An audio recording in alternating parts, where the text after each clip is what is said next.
I tell my friends who ask me about the law of attraction that they are creators and that they have the ability to focus, kind of like your words.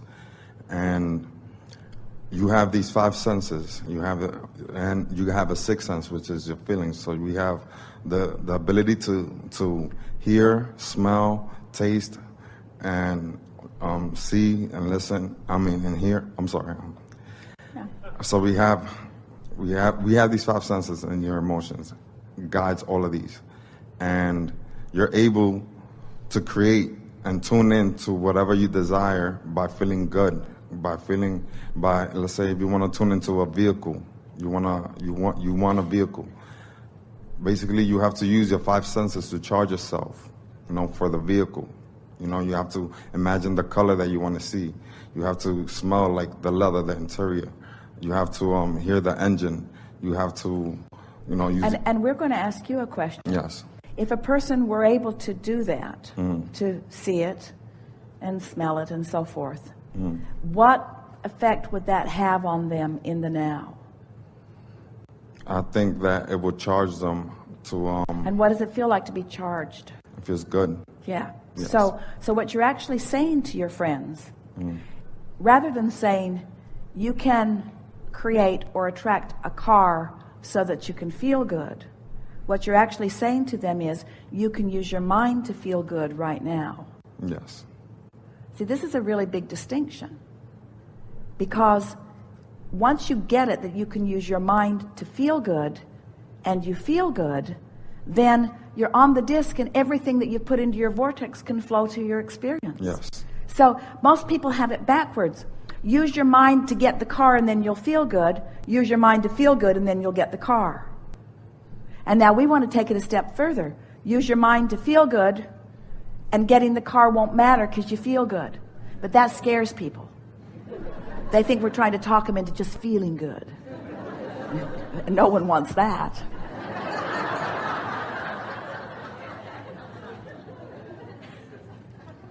So how are your friends taking it? Don't you find that most of them are still eager about life? Or have they convinced themselves that they can't have things so they don't feel so good?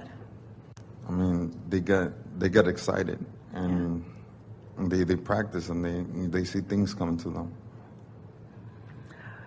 We like to encourage focus and awareness of what the focus brings. And so we encourage choosing things that you don't have resistance practiced about. In other words, if a person has wanted a car, and they don't want just any car, they want that car, and that car doesn't just cost a little, that car costs a lot. And they don't have that kind of discretionary income right now, and since they're equating having that with spending that, and spending that with earning that, then they have some obstacles in their path that they have to overcome. Yes. So we like to encourage them to get the hang of this by using the power of their mind, spending the vibrational currency on things that the universe can yield to them right now. Okay. Right now. Esther was sitting on her porch the other day in Texas, and she'd been out there for a few hours, editing, working on some different things. And the pool makes quite a bit of noise because there are waterfalls involved. So she was enjoying the auditory sounds around her, and there was an occasional frog and an occasional bird, but for the most part she was there, she was alone, and it was a quiet morning, and she'd been there for hours. And then, for pleasure, she started focusing on a rampage of thoughts, and she came to a point of clarity. Some of it we have discussed here today, a point of exhilarated clarity, and the little bugs in the trees that she doesn't see but she knows rub their legs together and make noise. There must have been 100,000 of them who all applauded at the precise moment that she came to that thought. And she looked out into the trees where she could not see them and said, I know. Because she knew they had been inspired from that broader mastermind to rendezvous with her in an obvious way as a demonstration of alignment, you see. Now, you just can't buy that with money, but you can spend your vibrational currency on it. So as you encourage your friends to just focus upon things that they don't have resistance about, and you together play with them in conversation about it, and then hang around together for not very much time, an hour or two, and watch how many demonstrations the universe will give you that lets you know that we are all aware of what you're talking about, aware of what you want, aware of where what you want is, and aware of how to lead you to it. And boom, again and again and again and again and again, you're going to have that affirming experience that lets you know that you are the center of the universe, that there are masses that are standing in the wings where you can't see them, that are in on what you are in on, assisting you, you see. You begin to feel never alone. You begin to feel always involved. You begin to know your power and your value and your worthiness, you see. And it doesn't take very much of that before you say, oh, I like that. What about that? I like that. What about that? So that you begin directing the energy.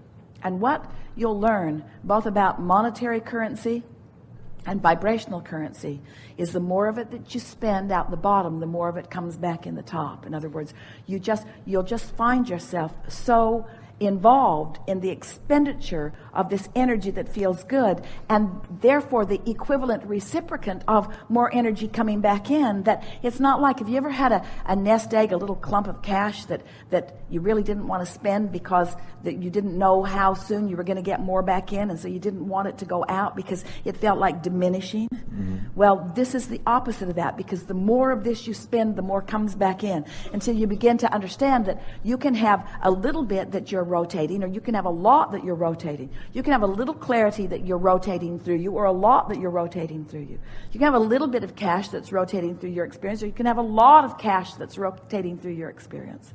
This is what you are demonstrating to your friends, you see. Our favorite conversation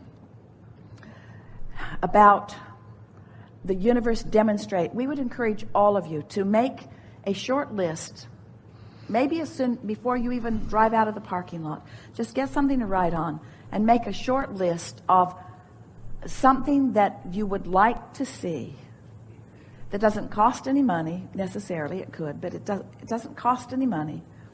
It's just something that you're interested in seeing. Just pick something. Write 3 or 4 things on your list and watch how fast the universe brings it to you. Not once, but twice, but again and again and again and again and again and again and again, in demonstration that we saw you write it down. We know what you meant by it. We know where all of those things are. We know where you are in relationship to all of those things. And when you're feeling good like you are today, there's going to be plenty of demonstrations of that alignment.